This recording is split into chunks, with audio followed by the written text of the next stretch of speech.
ফাঁসির সঙ্গে জবাব চাই। আমার ভাই বলল কেন ফাঁসির সঙ্গে জবাব চাই। গাজায় ইসরায়েলের গণহত্যার প্রতিবাদে ফরিদপুর ভাঙ্গা থানায় কাউলিবেড়া ইউনিয়নে বিক্ষোভ মিছিল ও প্রতিবাদ সভা অনুষ্ঠিত। বিস্তারিত মোহাম্মদ বশির আহমেদের রিপোর্টে। আজ ফরিদপুর জেলা ভাঙ্গা থানার কাউলিবেড়া ইউনিয়নে গাজা ইসরায়েলিদের গণহত্যার প্রতিবাদে বিক্ষোভ মিছিল ও প্রতিবাদ সভা অনুষ্ঠিত হয়। উক্ত অনুষ্ঠানে এলাকার বিভিন্ন শ্রেণী পেশার ব্যক্তিবর্গ সহ সর্বস্তরের ইমানদার তৌহিদি জনতা অংশগ্রহণ করেন। সারা বিশ্বে যেভাবে প্রতিবাদ হচ্ছে, এই প্রতিবাদের দ্বারা আমরা এটা বোঝাতে চাই যে সারা বিশ্বের মানুষ এই গাজাবাসীকে, ফিলিস্তিনবাসীকে অত্যাচার থেকে রক্ষা চায়।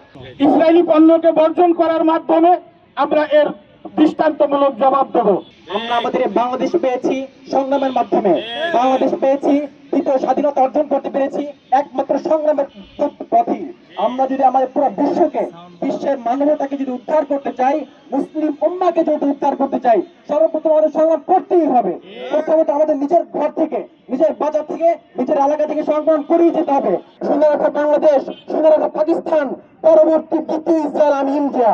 সুতরাং বাংলাদেশ, তুমি যদি তোমার নিজেকে রক্ষা করতে চাও, হে মুসলিম যুবকেরা, যদি নিজেকে রক্ষা করতে চাও, ইমানি দায়িত্বকে যদি ইমানকে মজবুত করতে চাও, আল্লাহ পথে যদি জীবনকে বেড়ে দিতে চাও, এখনই সময় জেগে ওঠার। ফিলিস্তিনের মুসলমানদের যেখানে শিশু এবং মহিলাদেরকে নির্মমভাবে নির্যাতন করে, নিপীড়ন করে হত্যা করা হচ্ছে, ইসরায়েলের গণহত্যার প্রতিবাদে, গণহত্যার ব্যাপারে আমরা এখান থেকে তীব্র নিন্দা জানাই।